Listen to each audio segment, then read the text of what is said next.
Let's get you to Singapore now, to the air show. And Embraer's E190-E2 prototype is making its first appearance at the air show.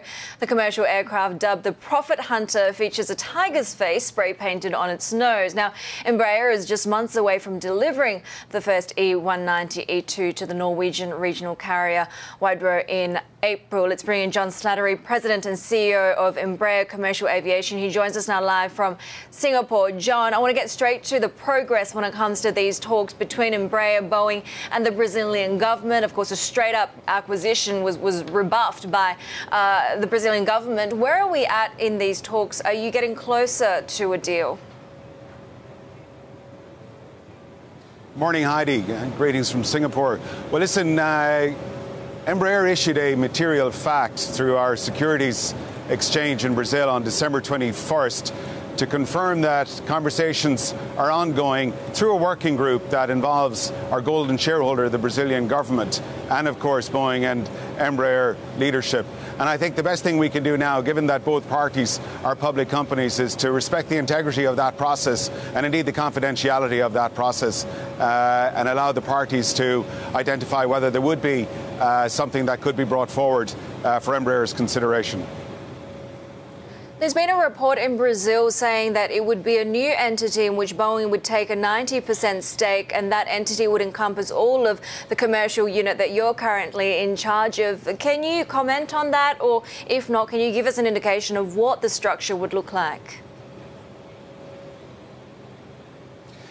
Yeah, Heidi, I can't get into the detail of what the structure would like. I think in our material fact, we did confirm that a potential output from the discussions with the working group members is that a new company or companies could be formed. But beyond that, I'm not prepared to comment given the confidentiality. It's very important, I think, we respect the integrity of the process, given we are dealing with multiple public companies and indeed the golden shareholder, the Brazilian government. Absolutely. John, let me ask you this then. The US government's recent decision to allow the CSeries from Bombardier to go into the US market, does that kind of put more time pressure on getting this deal done? Well, Heidi, let me reference that issue first in terms of the recent ruling. I think from my perspective, what's uniquely interesting to Embraer is it has now been proven that illegal subsidies were given by both the federal and state parties in Canada to Bombardier.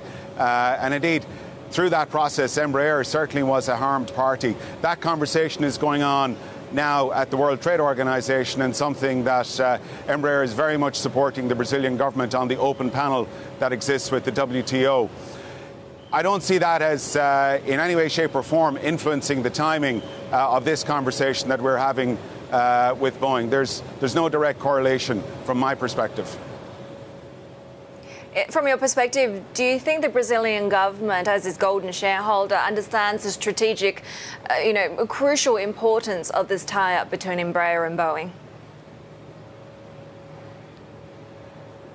I think plenty has been said in the public domain, Heidi, and at this stage, all the parties are very much focused on respecting the integrity of the confidentiality of the process. Of course, the golden shareholder has unique criteria that they want to see addressed, and that's being worked now at the working group level, and I think it's best we leave that subject there and see how that plays out.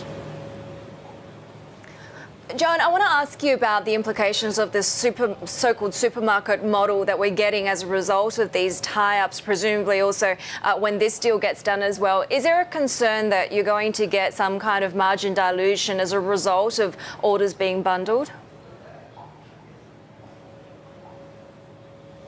Well, Haidi, I think it's certainly premature to talk about the impact on gross or net margins as a result of a transaction that may or may not transpire. At this stage, I can confirm Embraer has not received a written proposal. At this stage, the working group is focused on identifying and surfacing potential structures that may work for all the parties involved. I think it's best we let that process play out, and thereafter, if something does surface and it is agreed by the parties, then we can have the conversations about what those impacts would be on margins as we go forward.